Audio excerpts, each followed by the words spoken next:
I have a problem. I'm really bad at Pyraminx. And to make things even worse, I have a competition on January 10th, meaning that from the day I record this in December, I have exactly 1 month to get good at Pyraminx.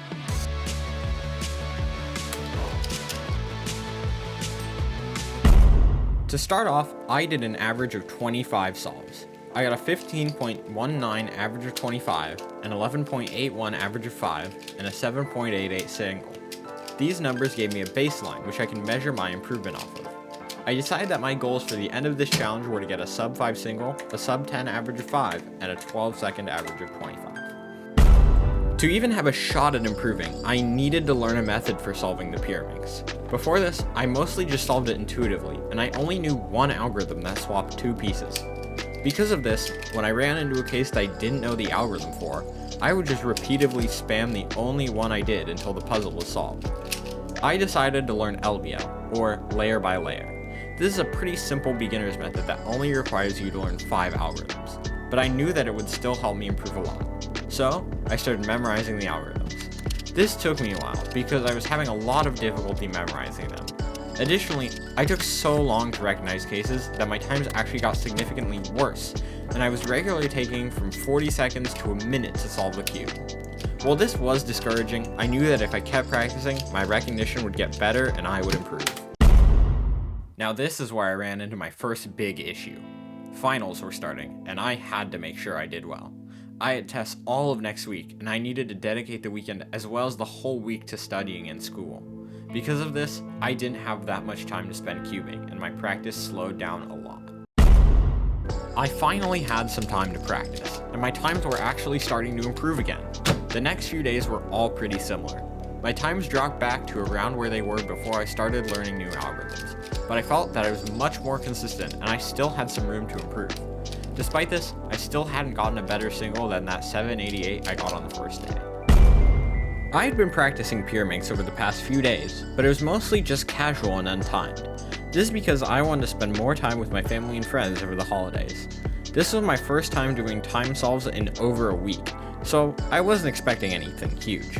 But then, just a few solves in, this happened. Okay, I wasn't recording, but I just got a 343. Probably nothing like that's gonna happen. Foreshadowing is a narrative device.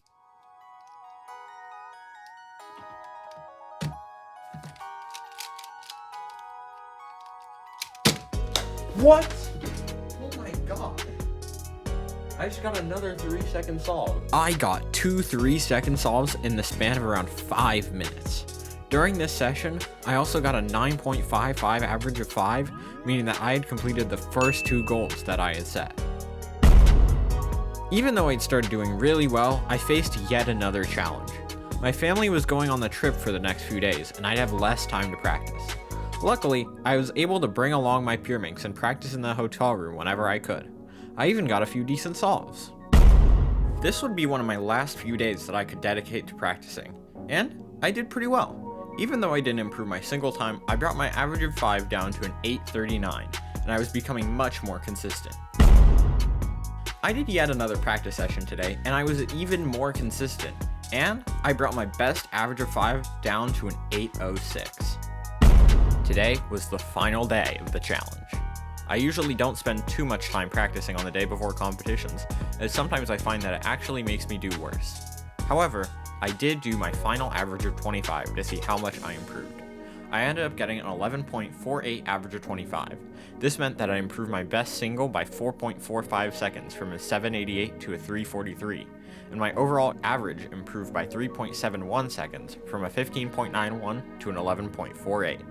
While I was super happy with this, it still all came down to competition day. And that takes us to today, January 10th, the day of the competition.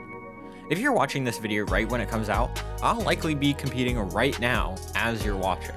If you want to see how I do, the video about the competition will be out soon, so make sure to subscribe so that you don't miss it. If you want to see me do something like this again, comment what puzzle you'd like me to try next. Thanks for watching!